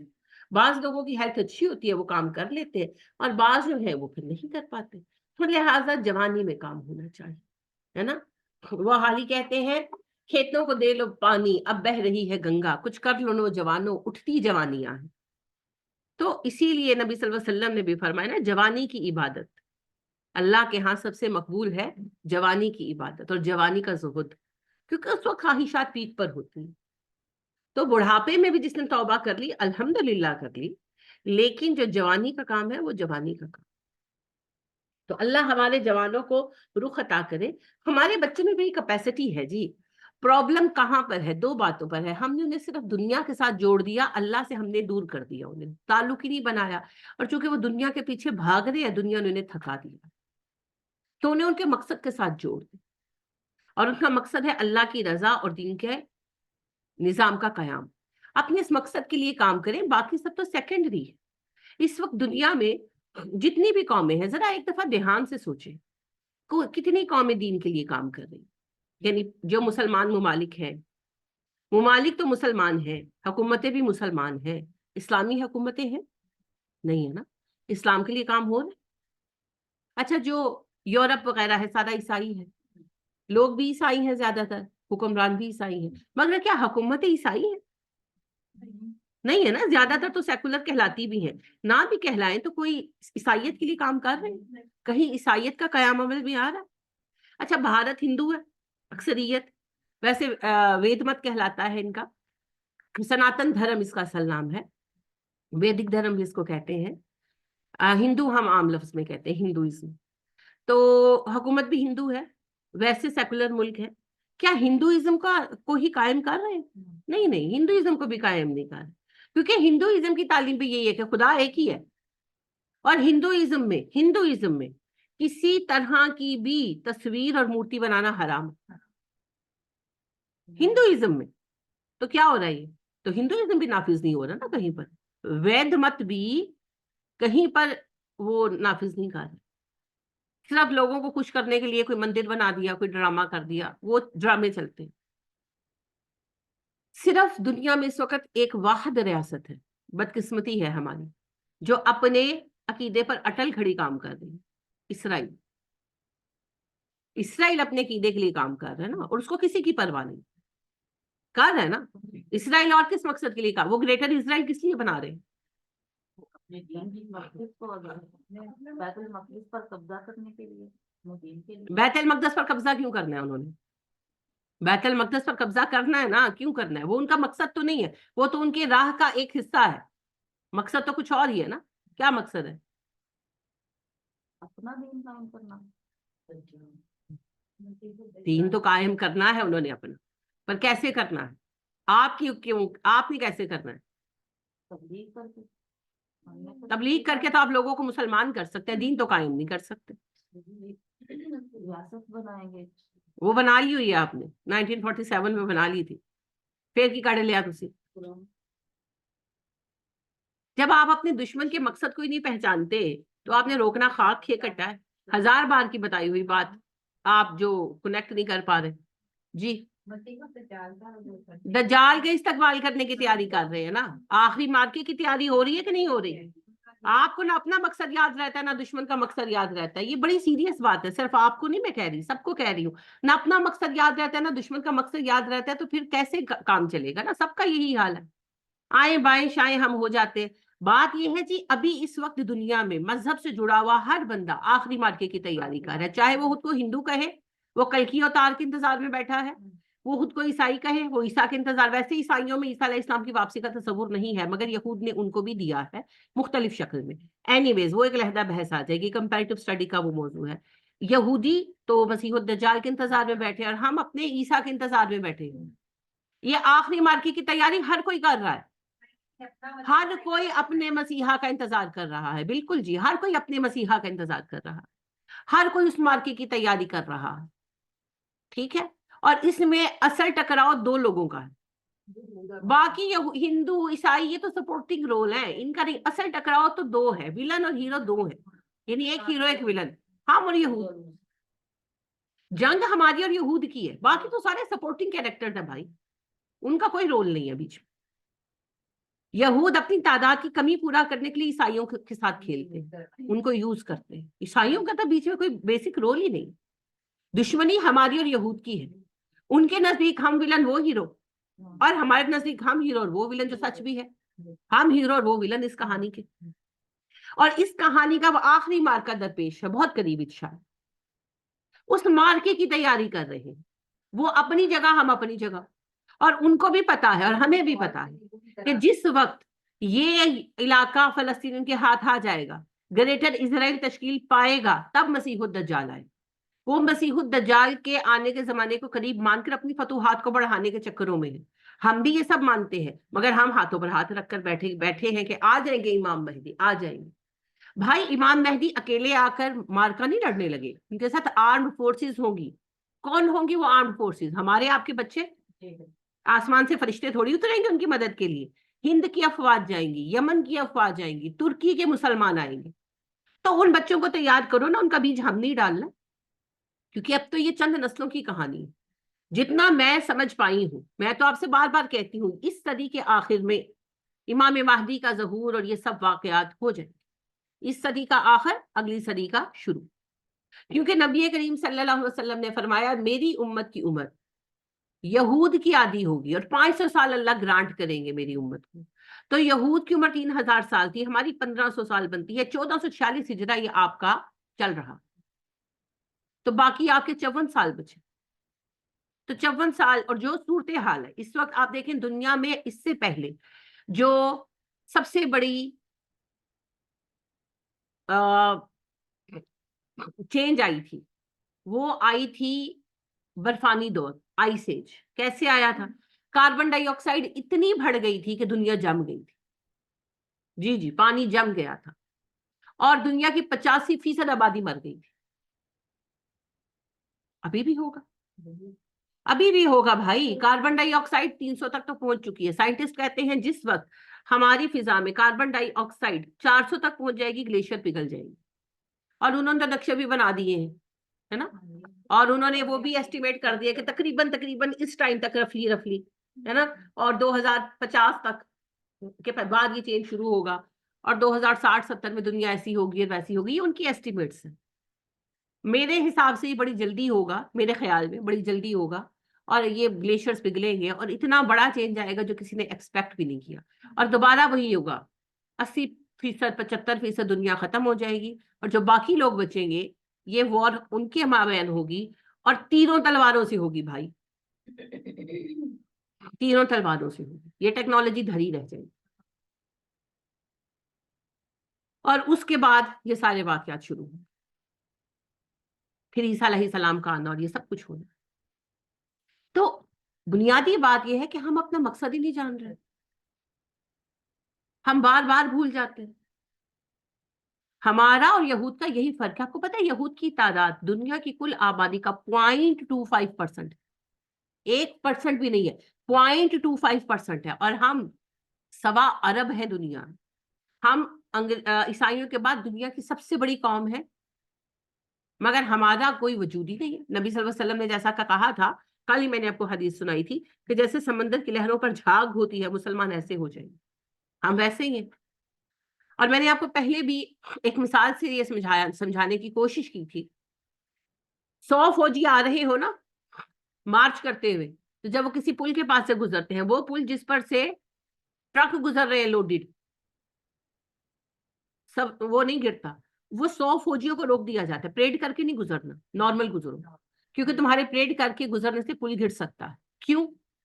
100 نوجوانوں کی گزرنے سے پل کیوں گرے گا، جبکہ وہ جو ہے کئی 100 کلو جو ہے وزن لے کر ٹرک گزر رہے ہیں، وہ نہیں گرتا، تو وہ اس سے کیوں گرے گا؟ کیونکہ جب ایک جیسی توانائی کے ساتھ فوجی قدم اٹھاتے ہیں، ہر نیچے آنے والا پیر انرجی کا ایک ایکول بلاک جنریٹ کرتا ہے. یہ فزکس ہے, سمپل فزکس ہے. آپ ایک ردم کے اندر اگر تالی مارنا شروع کر دیں یا ٹیبل پر ہاتھ مارنا شروع کر دیں تو تھوڑی دیر میں آپ کے دلوں پر اس کا ایفیکٹ آنا شروع ہو جاتا ہے. لہٰذا جب پریڈ کر رہے ہو لوگ تو آپ کا دل دھمکتا ہے. کیوں دھمکتا ہے؟ ایک جیسا ایکول انرجی کا بلاک پیدا ہوتا ہے, اور یہ انرجی کا بلاک بہت طاقتور ہوتا ہے, ایکول انرجی پھیلتی ہے اور وہ بہت پاورفل ہوتی ہے. لہٰذا اس انرجی کی وجہ سے پل ٹوٹ سکتا ہے. بکھری ہوئی انرجی اس سے بہت زیادہ ہے ٹرک کی, لیکن وہ کوئی اثر نہیں کرے گی. گاڑیاں گزر رہی ہیں, ٹرک ایک وقت میں نا گاڑیاں ٹرک سب گزر رہے ہیں, لیکن وہ نہیں گرے گا کیونکہ انرجی ان میں زیادہ ہے, پر وہ سکیٹرڈ ہے, بکھری ہوئی ہے. 100 فوجیوں کے گزرنے سے لیکن وہ پل گر سکتا ہے کیونکہ انرجی کم ہے, مگر وہ انرجی جو ہے organised energy, same weight, same radius, same energy block. یہی فرق ہے ہمارا اور یہود کا. یہود 0.25% ہے, اس میں سے بھی کچھ تو ان کے ساتھ ہے ہی نہیں. سارے یہودی تو اپنے مقصد پہ کام نہیں نہ کر رہے, تو آدھے مان لے کر رہے ہیں. تو بات یہ ہے کہ وہ آدھے یہودی ایک جیسی انرجی پٹ کر رہے ہیں آرگنائز ہو کر دنیا میں. وہ جہاں بیٹھے ہیں, وہ IMF میں بیٹھا ہوا ہے, وہ ناسا میں بیٹھا ہوا ہے, وہ UNO میں بیٹھا ہے, وہ اپنے کاز کو اپنی پوری پوٹینشیل دے رہا ہے. وہ ساری پوٹینشیل مل کر ان کو مضبوط کرتی ہے. اور 1.25 ارب مسلمان, ہر کوئی اپنی اپنی جگہ عاشق رسول ہے, مگر کچھ بھی نہیں کر پا رہا کیونکہ بے وقوفوں کی طرح کوئی ادھر دوڑ ہے, کوئی ادھر دوڑ ہے, کوئی ادھر دوڑ ہے, اور ہماری انرجی بکھری ہوئی ہے, منتشر ہے, سکیٹرڈ ہے. اسی لیے ہم زیادہ ہو کر کچھ نہیں کر پا, اور حالانکہ ہم طاقتور بھی زیادہ. ایمان کے اعتبار سے کہہ رہی ہیں. آپ اب غزہ میں دیکھ لیں, ایک بچے کے ایمان کو کیا فوقیت حاصل ہے یہود کے ایمان کو, اس کے باوجود ہم ہی مر رہے ہیں. یہ وجوہات ہیں. تو دیکھیں, سب سے پہلے ہمیں اکٹھا ہونا ہوگا. آپ نے سورہ آل عمران پہلے پڑھی ہے, آپ دیکھیے اللہ پاک نے کیا حکم دیا سورہ آل عمران میں.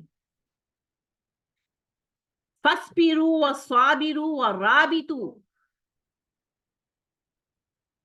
کون سا کام ہم نے کیا ہے؟ فَاصْبِرُوا, صبر کرو, صابروا, استقامت دکھاؤ, اور رابطوا, باہم مربوط ہو جاؤ, آرگنائز ہو جاؤ.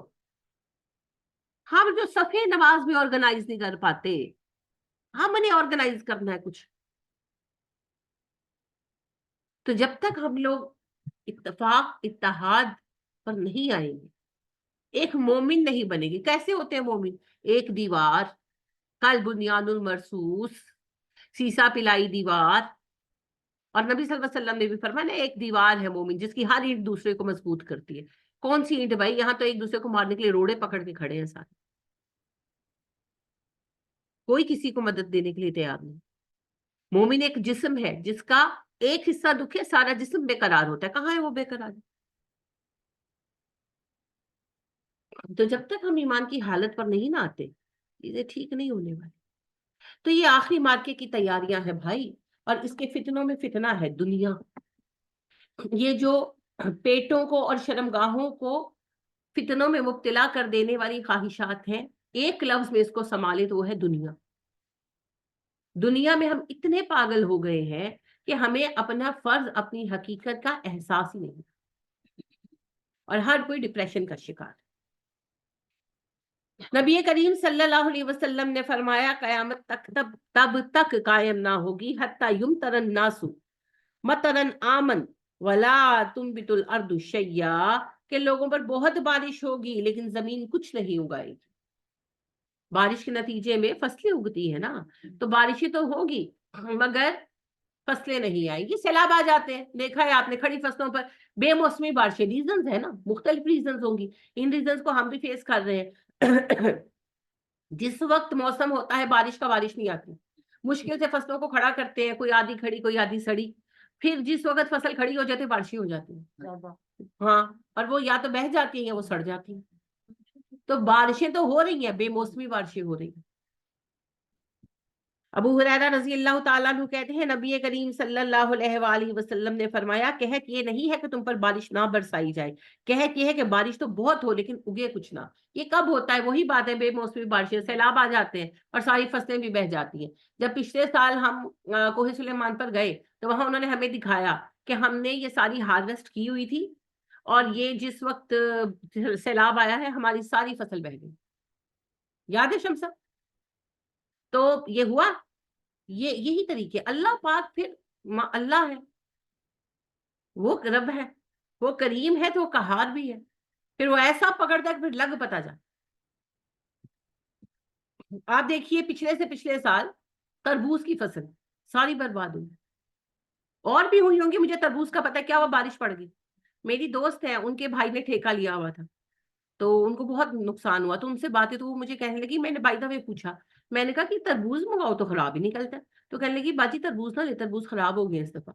کہتی کھڑی یعنی کہ تیار فصل کے اوپر بارش پڑ گئی ہے، کہتی میرے بھائی کا تو پتہ نہیں کتنے لاکھ کا نقصان ہو گیا کہ اس نے ٹھیکہ لیا ہوا تھا، تو وہ ظاہر ہے وہ تو ٹھیکہ تو آپ کو پتا ہے وہ تو کچھ نہیں ہو سکتا، اور ٹیسٹ بھی نہیں تھا، اور جو ہے نا گلے ہوئے تھے، یعنی کہ باہر سے صحیح ہے، کھولو کاٹو تو اندر سے جالی والا سڑا ہوا، بارش پڑ گئی ساری تربوز کی فصل خراب ہوئی اور بہت نقصان ہوا۔ اس سال تو ماشاءاللہ اچھی گئی اس گرمیوں میں، اس سے پچھلے سال کی 2022 کی میں بات کر رہی ہوں، بہت نقصان ہوا۔ تو بس ایسے ہی پھر یہ اللہ کی سزائیں ہیں، انا للہ و انا الیہ راجعون۔ نبی کریم صلی اللہ علیہ وسلم نے فرمایا لا تقوم الساعة حتى تاخذ امتی بأخذ قرونی قبلها شبر بشبر، قیامت تب تک قائم نہیں ہوگی جب تک میری امت پہلی امتوں کے بالکل برابر نہیں ہوگی، جیسے شبر شبر کے برابر ہوتا ہے، شبر سمجھتے ہیں گٹھ بالشت، بالشت بالشت کے برابر ہوتی ہے، وزرام بھی زراع، اور ہاتھ ہاتھ کے برابر ہوتا ہے۔ ہاتھ سے مراد پیمانہ ہے جی، ید جو پیمانہ ہے نا وہ کہا گیا کہ جیسے فٹ فٹ کے برابر آتا ہے نا، تو زراع جو ہے وہ آپ کو پتا ہے کتنا ہے اس کا پیمانہ، 18 انچ، پھر بھول گئے ہیں 18 انچ، تو 18 انچ برابر 18 انچ، نہیں سمجھے؟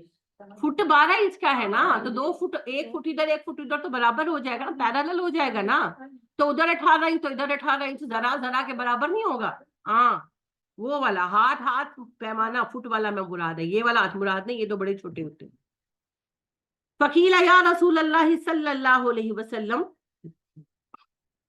تو کہا کہ اللہ کے نبی صلی اللہ علیہ وآلہ وسلم کیا اس سے مراد فارسی و روم، اہل فارس اور رومی ہے، یعنی کہ عیسائی اور آتش پرست کافر، جو ایرانی تھے وہ آتش پرست تھے نا، تو بت پوجنے والے کافر، اور نصرانی یعنی کہ اہل کتاب۔ تو آپ صلی اللہ علیہ وسلم نے فرمایا، فقال آپ نے فرمایا وَمِنَ النَّاسِ إِلَّا أُولَٰئِكَ، ان کے سوا کون سے لوگ ہیں جن کی برابری تم کرو، یعنی کہ میری امت کافروں اور اہل کتاب جو غیر مسلم ہیں ان کے طریقوں پر چلنے لگے۔ تو آج آپ دیکھیں ہیروئنیں جو ہے ان جیسا بننا ہے یا ان کے ہیرو جیسا بننا ہے، شادیوں پر بھی ان کی وہ ڈریسز پہن کر اور ان جیسے میک اپ کر کے انہی کی جیسے ڈانس ہو رہے ہیں، وہ تو رسمیں ہیں نا، حلیے بھی بالکل ویسے ہو گئے ہیں جی، حلیے بھی بالکل ویسے ہو گئے، شادیوں کے اوپر وہ جو ایونٹ آرگنائزر ہیں انہی کے ڈانسوں کے اوپر اسٹیپس تیار کراتے ہیں، ہاں، اور وہ جو نبی صلی اللہ علیہ وسلم نے فرمایا تھا نا کہ گھر گھر ناچ ہوں گے، وہ تو اب سمجھ آ رہی ہے، ان کے میں پہلے ہی سمجھتی تھی کہ یہ موبائل وغیرہ کے ناچ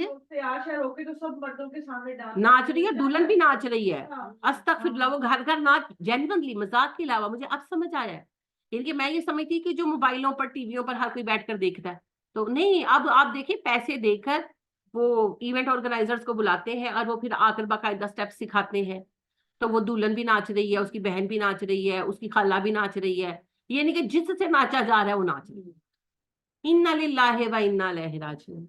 ویڈیو آئی تھی باپ بیٹی اسٹیج پہ باپ ناچا تو بیٹی بھی ناچی، انا للہ و انا الیہ راجعون۔ ہمارے ٹائم کا وہ تھا کرکٹ کے پھر جو سلیم یوسف جو تھا اس کی بیٹی کی شادی تھی نا ایمن سلیم کی، تو وہ ڈانس کرنے دلہن بنی ہے، اس کا باپ دیکھ رہا ہے، وہ خوش ہو رہا ہے، میں کہ یہ باپ کو کیا اس میں بیٹی ڈانس کو اس کو کیا نظر آ رہا ہے اس میں؟ ساری دنیا کا یہی حال ہوا ہے جی، بھائی بہن کے ساتھ ڈانس اسٹیپ تیار کر کے ناچ رہے ہیں، عجیب مصیبت آئی ہوئی ہے، اور باقاعدہ اتنے فخر سے موویاں بنا کر تو وہ یعنی کہ اپلوڈ کی ہوتی ہیں، تو انا للہ و انا الیہ راجعون۔ نبی کریم صلی اللہ علیہ وسلم کی جو بات تھی کہ گھر گھر ناچ گانا ہوگا، وہ مجھے اب سمجھ آتا ہے۔ اور نبی کریم صلی اللہ علیہ وسلم نے جو کہا نا، تب تک قیامت نہیں آئے گی، آپ نے یہ حدیث ابھی پڑھی، جب تک ناچنے کے لیے ناچنے والوں اور نچوانے والوں کو لوگ پیسے نہیں دیں گے مسلمان۔ تو میں یہ سمجھتی کہ کانسرٹ آرگنائزنگ وغیرہ، یہ دیکھیں نا، یہ ناچ سکھانے کے لیے وہ پیسے دیتے ہیں۔ اور استغفر اللہ کے ٹائم تھا کہ شادیوں پر ناچنے والوں کو یعنی کہ برا کہا جاتا تھا اور پسند نہیں کیا جاتا تھا، اور آج اپنے بچے ناچ رہے ہیں اٹھ کر۔ تب کہتے تھے انہوں نے ناچنے والی بنائی ہے، ہاں جی، بڑا مطلب وہ بری ہاں، بات اور ہے۔ خاص ٹرمز ہوتی تھی جو میری زبان گوارا نہیں ہاں جی، کرتی لینا، بالکل۔ کہ بھئی وہ، اور پھر ان عورتوں کو ان کو سرو نہیں کرنے دیا جاتا تھا، کہ ان کو سرو کرنے کے لیے لڑکوں کی ڈیوٹیاں لگائی جاتی تھی، عورتوں کو سامنے نہیں ہونے دیتے تھے۔ تو اب آپ دیکھیں کہ اپنی بچیوں کو نچا رہے ہیں، تو یہ قیامت کی بہت بڑی نشانیوں میں سے۔ ابو سعید خدری رضی اللہ تعالیٰ عنہ کہتے ہیں کہ نبی کریم صلی اللہ علیہ وآلہ وسلم نے فرمایا، تم پہلی امتوں کی ایک ایک بالشت اور ایک ایک گز میں اتباع کرو گے۔ دیکھیں نبی صلی اللہ علیہ وسلم فرماتے ہیں، لَتَتَّبِعَنَّ سُنَنَ مَنْ كَانَ قَبْلُكُمْ شِبْرًا شِبْرًا وَذِرَاعًا ذِرَاعًا، ایک ایک بالشت، ایک ایک گز، گز وہی مطلب گز مراد پیمانہ جو ید ہے، اتباع کرو گے، یعنی کہ ہم جس کو کہتے ہیں تو ایک ایک انچ فالو کرنا، یہ وہ محاورہ ہے۔ حتی لو دخلوا جحر ضبا تبیتموہم، یہاں تک کہ اگر وہ گوہ کے سوراخ میں داخل ہوئے تم بھی داخل ہوگے۔ گوہ پتہ ہے نا، ضب سانڈا۔ حتی لو دخلوا جحر ضبا تبیتموہم قلنا یا رسول اللہ الیہود والنصارى، ہم نے کہا اللہ کے نبی صلی اللہ علیہ وسلم آپ کی مراد یہود و نصارہ سے ہے؟ قال فمن، نبی صلی اللہ علیہ وسلم نے کہا اور کون ہے؟ تو آج آپ دیکھ لیں ہمارے سارے آئیڈیلی وہی، ہم بات ہی ان کی کرتے ہیں، اور پھر ان میں سے بھی اللہ معاف کر دے ناچ گانے والوں کی، جسم فروشوں کی۔ تو آج آپ دیکھ لیں، وہ اقبال بھی یہی بیچارے پٹتے رہ گئے۔ میں آپ کو اکثر اقبال کا یہ جو ہے جواب شکوہ کا یہ قصہ سناتی ہوں۔ تم یہ کہتے ہو کہ ہو گئے مسلم نابود، ہم یہ کہتے ہیں کہ تھے بھی کہیں مسلم موجود، وضع میں تم ہو نصارہ تو تمدن میں ہنود، یہ مسلمان ہیں جنہیں دیکھ کے شرمائے یہود۔ کہاں ہے مسلمانوں کا رنگ ڈھنگ، کہاں ہے، کہاں ہے مسلمان؟ انا للہ و انا الیہ راجعون۔ ابو ہریرہ رضی اللہ تعالیٰ عنہ کہتے ہیں کہ نبی کریم صلی اللہ علیہ وسلم نے فرمایا، قبائل عرب میں سب سے پہلے قبیلہ قریش فنا ہوگا، یہاں تک کہ ایک عورت گزرے گی تو کہے گی یہ فلاں قریشی کی جوتی ہے، یعنی کہ قریش کا قبیلہ ختم ہو جائے گا۔ مگر یہ بھی جو واقعہ ہے یہ حضرت عیسیٰ علیہ السلام کے بعد کا، اس کا سبب ہے نا کہ جو امام مہدی ہیں وہ ہاشمی ہوں گے، تو بنو ہاشم قبیلہ قریش کی ایک شاخ ہے نا۔ نبی صلی اللہ علیہ وسلم نے فرمایا کہ امام مہدی جو ہیں وہ میری بیٹی فاطمہ کی اولاد سے ہوں گے، مدینہ کے رہائشی ہوں گے، نسباً ہاشمی ہوں گے، اور ان کا نام محمد ہوگا، اور ان کی کنیت عبداللہ ہوگی۔ تو ان کا نام محمد بن عبداللہ ہوگا، وہ حضرت علی و فاطمہ کی اولاد میں سے ہوں گے، اور وہ ہاشمی ہوں گے۔ تو ظاہر ہے کہ قبیلہ قریش ہوگا تو یہ سب ہوگا نا۔ تو قبیلہ قریش ابھی نہیں تباہ ہونے لگا، یہ اگلی نشانیوں میں سے، یعنی کہ جب عیسیٰ علیہ السلام وفات پا جائیں گے اور سب ہوگا جو اگلے 500 سال ہیں، یعنی کہ میں یہ سمجھتی ہوں، یہ میری رائے ہے جس سے خلاف کا حق سب کو حاصل ہے، کہ جو نبی صلی اللہ علیہ وسلم نے فرمایا ہمارے 1500 سال پورے ہونے میں 54 سال ہیں، تو اس صدی، ہماری اسلامی صدی کے اینڈ تک جو ہے یہ چینج رونما ہوں گے، اور امام مہدی کا ظہور یا ہماری 15ویں صدی کے آخر میں ہو جائے گا یا اگلی صدی کے شروع میں، بالکل شروع میں، اور پھر یہ واقعات آگے پیچھے۔ تو عیسیٰ علیہ السلام پھر وہ اسلامی حکومت قائم کریں گے، اور اس کے بعد وہ اپنی طبعی عمر پوری کریں گے، کتنے سال؟ 40 سال، شاباش، 40 سال شادی کریں گے، ان کے بچے بھی ہوں گے، پھر عیسیٰ علیہ السلام وفات پائیں گے، نبی صلی اللہ علیہ وسلم کے ہمراہ دفن ہوں گے، اس کے بعد پھر کچھ عرصہ آگے اسلامی حکومت رہے گی، پھر شرک پیدا ہوگا، اور شرک اتنا طاقتور ہوتا جائے گا کہ مسلمان بالکل کمزور ہو جائیں گے، پھر مسلمانوں کا خاتمہ ہے، وہ تفصیل کیسے ہوگا وہ تو ہم علامات قیامت میں دیکھیں گے نا۔ تو میرا یہ ماننا ہے کہ جب وہ سارے مسائل پیدا ہوں گے نا، اس دوران میں پھر قبیلہ قریش کا خاتمہ۔ حذیفہ بن یمان رضی اللہ تعالیٰ عنہ کہتے ہیں نبی کریم صلی اللہ علیہ وسلم نے فرمایا لا تقوم الساعۃ حتی یکون اسعد الناس بالدنیا لکعا بن لکعا. اللہ اکبر.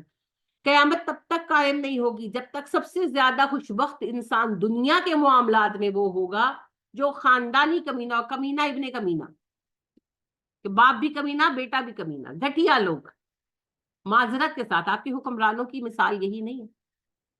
وہ نسل در نسل آپ پر حکومت کر رہے ہیں نا، تو پچھلی نسلیں بھی گھٹیا تھی، اگلی نسلیں بھی گھٹیا ہیں.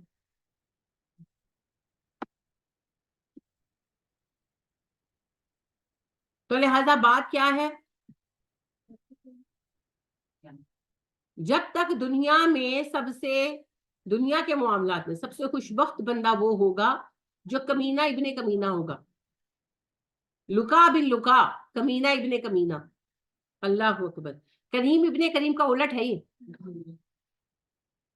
پھر ابو ہریرہ کی روایت ہے نبی کریم صلی اللہ علیہ وسلم نے فرمایا قیامت قریب ہوگی تو مومن کا خواب جھوٹا نہیں ہوگا. مومن کا خواب نبوت کے 46 حصوں میں سے ایک حصہ ہے.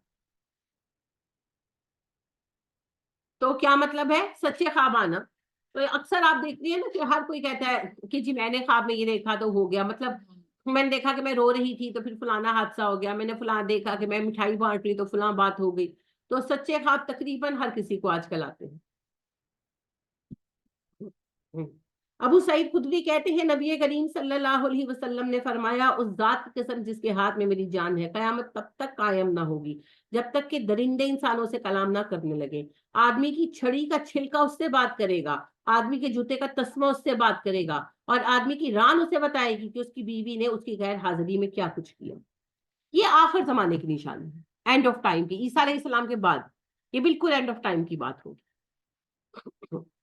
ابو ہریرہ رضی اللہ تعالیٰ عنہ کہتے ہیں نبی کریم صلی اللہ علیہ وسلم نے فرمایا قیامت تب تک قائم نہ ہوگی جب تک کہ سرزمین عرب میں سرسبز و شاداب چراگاہیں اور نہریں نہ ہوں.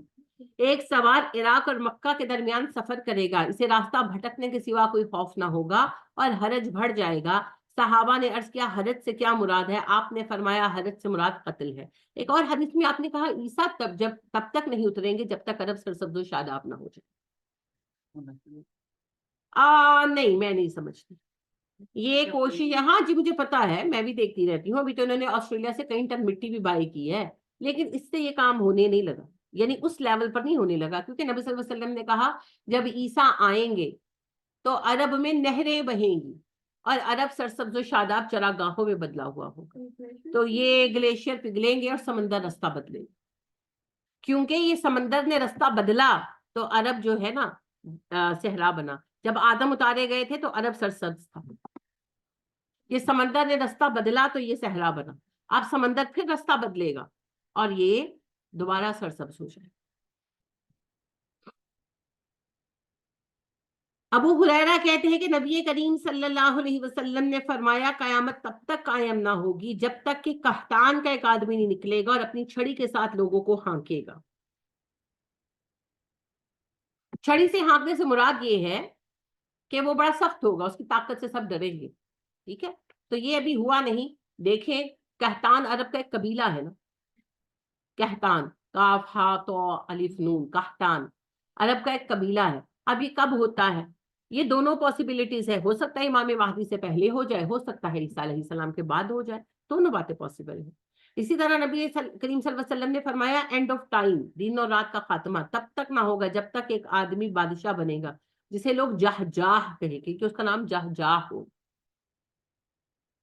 یہ بھی ابھی تک نہیں ہوا.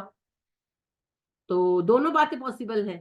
امام مہدی کے آنے سے پہلے بھی ہو سکتا ہے اور ان کے بعد بھی ہو سکتا ہے، کیونکہ کوئی بات نہیں بتائی گئی نا کیا ہے وہ اچھا بادشاہ ہوگا، وہ برا بادشاہ ہوگا، کیا ہوگا. عبداللہ بن عمر کہتے ہیں کہ نبی کریم صلی اللہ علیہ وسلم نے فرمایا اسلام اجنبی شروع ہوا دوبارہ اجنبی ہو جائے گا جیسے ابتدا میں تھا، اور سکڑ کر سمٹ کر 2 مسجدوں میں آ جائے گا جیسے خطرے کے وقت سانپ سکڑ کر اپنے بل میں چلا آتا. کون سی 2 مسجدیں؟ حرمین، ہمارے دونوں حرمین ماشاءاللہ. آخر میں ایسے ہی ہوگا نا، دجال کے وقت میں بھی ہوگا. تو یہ تو ریپیٹڈ کام ہے، اور بالکل آخر میں عیسیٰ علیہ السلام کے بعد تو بالکل ہی حرمین میں ہی رہ جائے گا جن کے جب خطرہ پیدا ہوگا. ابو ہریرہ رضی اللہ تعالیٰ عنہ کہتے ہیں رسول اکرم صلی اللہ علیہ وسلم نے فرمایا بلا شبہ ایمان مدینے کی طرف یوں سمٹ کر آئے گا جیسے خطرے کے وقت سانپ سمٹ کر اپنے بل میں چلا جاتا ہے. اور ابو ہریرہ کہتے ہیں اسلام اجنبی شروع ہوا اور دوبارہ اسی طرح اجنبی ہو جائے گا جیسے ابتدا میں تھا. بدء الاسلام غریبا وسیعود کما بدأ غریبا فطوبى للغرباء. جیسے ابتدا میں اسلام اجنبی تھا آخر میں پھر اجنبی ہو جائے گا. اجنبیوں کے لیے خوشخبری. تو گھبرائیں مت، آج بھی ہم اجنبی ہیں. عیسیٰ علیہ السلام آئیں گے اور دوبارہ ہمیں معروف کریں گے، مگر پھر ایک وقت آئے گا اجنبی ہو جائیں گے. تو یہ تو ہونا ہے. یہ جو ہم نے الحمدللہ ساری نشانیاں ڈسکس کی ہیں، یہ ساری نشانیاں جو ہیں یہ علامات صغرا ہے. ٹھیک ہے، چھوٹی نشانیاں، اور ان کا تعلق جو ہے زیادہ تر امام مہدی کے پہلے سے ہے. 2-3 صرف باتیں ہیں جن کا تعلق امام مہدی کے آنے کے بعد سے. پھر بڑی نشانیاں آ جانی ہیں جن میں سے خود ایک نشانی امام مہدی ہے. تو بڑی نشانیوں کا موضوع ہم کل سے شروع کریں گے انشاءاللہ. اب یہاں تک اگر آپ کوئی سوال کرنا چاہیں تو کر سکتے ہیں. علامات صغرا میں کوئی حدیث رہ نہیں گئی الحمدللہ. کچھ ضعیف روایتیں تھیں، وہ میں نے خود ڈسکس نہیں کی، کیونکہ جب صحیح روایتیں اتنی موجود ہے تو ضعیف کو ہم کیوں پھر بیچ میں لائیں. اتنی ساری جو ہے وہ صحیح روایتیں ہمارے پاس موجود ہیں، کتنی ساری پڑھی ہیں ہم نے، اور ابھی بیچ میں سے جو بہت ریپیٹ ہونے والی تھی وہ میں نے اسکپ بھی کی. تو کوئی سوال یا کوئی بات جو آپ کہنا چاہیں. چلیے پھر میں آپ سے کہتی ہوں کہ یہ وقت فتنوں کا وقت ہے، اور فتنوں کے اس وقت میں اللہ کی رسی کو مضبوط تھامے اور اپنے بچوں کے ہاتھ میں بھی تھامے. انہیں قرآن سے جوڑ دیں، انہیں نصیحت کرتے رہیں، کہتے رہیں، اور یہ نہ سمجھے کہ وہ سن نہیں رہے، وہ سب سن رہے ہیں. اور وقت آنے پر وہ سنا ہوا ان کو یاد بھی آئے، بالکل آتا ہے. تو اپنے بچوں کو انڈر ایسٹیمیٹ نہ کریں. وہ اقبال کہتے ہیں نا، ذرا نم ہو تو یہ مٹی بڑی زرخیز ہے ساتھ. تو بس بے فکر ہو جائے، بے فکر ہو جائے، لیکن اپنے بچوں کو بتاتے رہیں اور غلط کو غلط کہیں. میں کل بھی سوچ رہی تھی سیریسلی، کوئی تو قبر ہوگی نا جو پہلی بنی تھی، کوئی مزار تو دنیا میں پہلا بنا ہوگا نا. اس پہلے مزار کو اگر اکھاڑ دیا گیا ہوتا، سنجیدہ لیا گیا ہوتا، تو آج بتوں تک نوبت نہ آتی. آپ دیکھیں لاسٹ ایئر لال شہباز قلندر کا بت بنا تھا، اس سال غوث اعظم کا بنا ہے، عبد القادر جیلانی کا. اب یہ 1-2 سال کی بات ہے، آپ دیکھنا یہ رول پڑ جائیں. اور جس طرح قبریں سنبھل نہیں نہ رہی، یہ بت سنبھالے نہیں سنبھل. اور میرا دل گھبرا رہا ہے یہ سوچ کر کہ وہ وقت آئے گا جب ہوگا کہ یہ ہندوؤں کا بت ہے، یہ مسلمانوں کا بت ہے. کیونکہ آپ دیکھیں جس طرح ویڈیو دیکھیے گا، آپ جا کر سرچ کیجئے گا، آپ کو مل جائے گی. جس طرح وہ رام کرشن کو نہلاتے ہیں نا، اسی طرح وہ غوث اعظم کے بت کو ایسے وہ جو ایک پکچر ایک خاص چلتی ہے نا عبد القادر جیلانی کی، غوث اعظم کے نام سے، وہ گرین ٹوپی پہنی ہوئی ہے اور وہ ایسے چوکڑی مار کے بیٹھے ہوئے، وہ اسی انداز میں انہوں نے بت بنایا ہے. وہ اتنا سا ہے اور اس کو وہ نہلا رہے ہیں لوگ. تو وہ دیکھ کر میرا اتنا دل گھٹا. اور سیریس بات یہی ہے، آپ دیکھیں ایک وقت تھا نا جب کعبہ میں کوئی بت نہیں تھا، اور کون تھا جو پہلا بت لے کر آیا تھا؟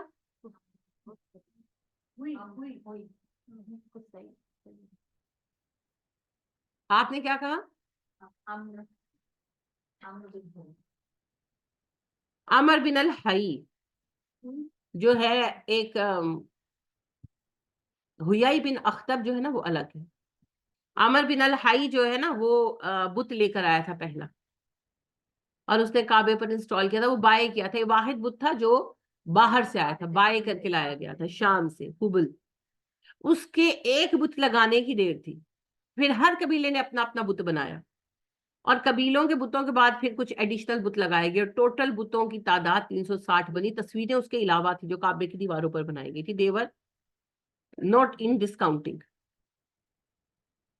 تو آپ دیکھیں اب جو ہمارے یہاں آلریڈی سب سے بڑا بت پہلے ہی جو تھا وہ غوث اعظم ہے نا، یعنی کہ جس شخصیت کو سب سے بڑا شرک کا مرکز بنایا گیا ہے بر صغیر میں، وہ عبد القادر جیلانی ہے. تو اب بت بن گیا ہے، انا للہ و انا الیہ راجعون. اب آپ دیکھیے گا یہ جس طرح ان سے قبریں نہیں تھمی نا، یہ ان سے بت بھی سنبھالے نہیں جاتے، اور ان لوگوں کو لگ پتا جاتا. تو پھر اس طوفان کو شرک اور کفر کے روکنے کے لیے کیا کرنا ہے؟ اپنے بچوں کو تو بس ایمان سے جڑ جائیں، قرآن سے جڑ جائیں، قرآن کی رسی مضبوط ہاتھ میں پکڑائیں تاکہ بچے ہدایت پر آئیں اور توحید کو خالص قائم کریں، خالص قائم کریں، باقی اللہ خیر کرے گا انشاءاللہ۔ سبحانک اللہم و بحمدک ونشہد ان لا الہ الا انت ونستغفرک ونتوب الیک۔ السلام علیکم ورحمۃ اللہ وبرکاتہ۔ ہم لوگ